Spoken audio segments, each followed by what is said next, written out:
SpaceX will start testing Starlink broadband service in a private beta in about 3 months and make it available in a public beta about 6 months from now. SpaceX CEO Elon Musk wrote on Twitter yesterday, "The first beta trials will occur in high latitudes."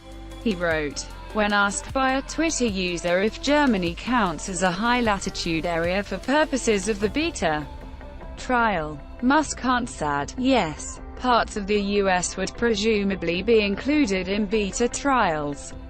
Given that SpaceX has said it plans to make Starlink service available in parts of the US this year, the private beta would almost certainly be reserved for SpaceX and Tesla employees and their families, according to a Teslarati article.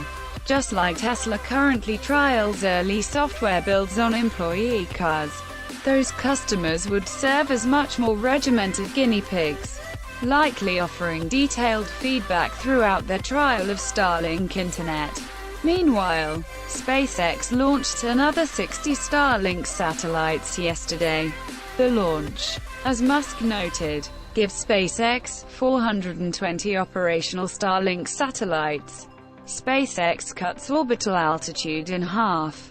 Meanwhile, SpaceX has asked for permission to operate thousands of Starlink satellites at much lower altitudes than originally planned, saying the change will result in better broadband coverage and less orbital debris. SpaceX in 2018 got Federal Communications Commission approval to launch up to 4,425 low Earth orbit satellites at several different altitudes between 1,110 km to 1,325 km. In April 2019, SpaceX won FCC approval for a license modification to cut the orbital altitude in half for 1,584 of those satellites. Now, SpaceX wants the FCC's okay for another license change that would lower the altitude for the rest of the satellites and slightly reduce the total number. SpaceX told the FCC in a filing last week.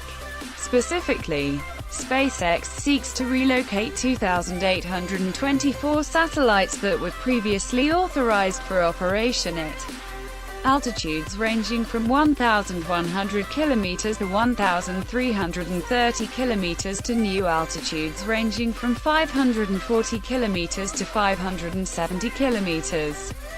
Because of the increased atmospheric drag at this lower altitude, this relocation will significantly enhance space safety by ensuring that any orbital debris will quickly re-enter and demise in the atmosphere.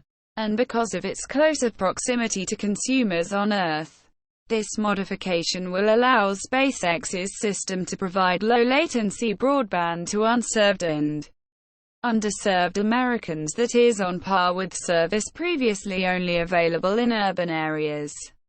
Finally, this modification will improve service to customers, including federal users, in otherwise impossible to reach polar areas. SpaceX now plans 4,408 satellites instead of the original 4,425. This number does not include an additional 7,518 broadband satellites that would operate at even lower altitudes from 335 km to 346 km. SpaceX has also floated plans for another 30,000 satellites, but it's not clear how likely that is to happen.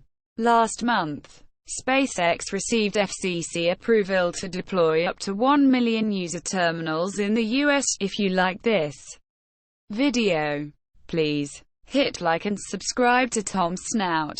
Have a nice day.